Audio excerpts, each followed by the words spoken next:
Most churches shun politics. How do we engage pastors and get these issues on the table?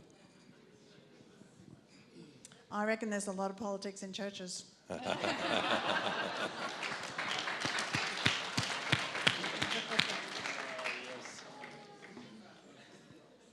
My husband is a pastor, or he was a pastor, so he's now a theological principal. But, you know, I do know, and I feel the pain of pastors because they get a lot of stuff come across their desk. So one of the ways to engage a pastor, I think your pastor, is to offer to help in the area. Because when they feel like they've got something else that they've got to deal with, that's really hard. But when you go to them and say, look, there's abortion legislation coming up, there's a euthanasia bill coming up, can I activate some sort of something that's happening in our church? Can I get some people together?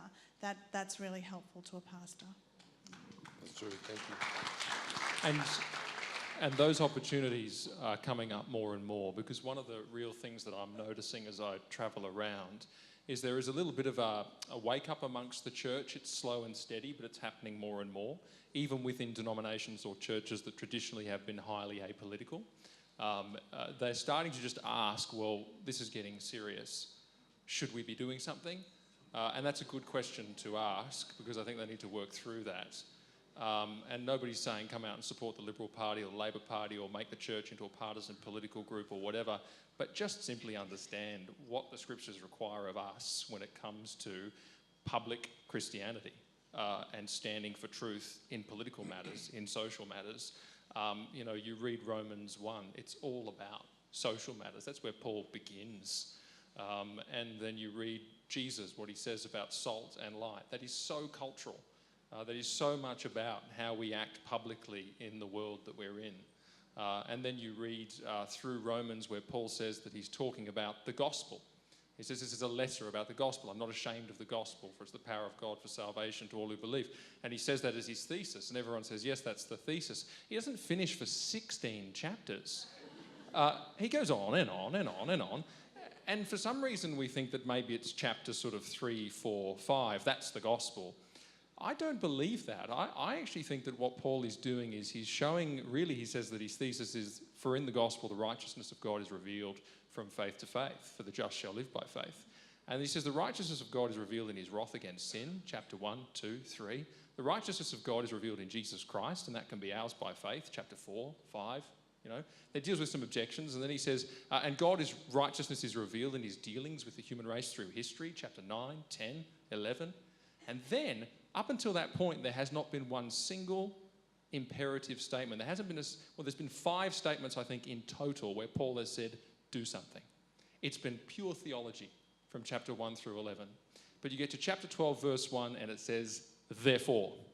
And the sluice gates of do this and do that just open for 12, 13, 14, 15, 16.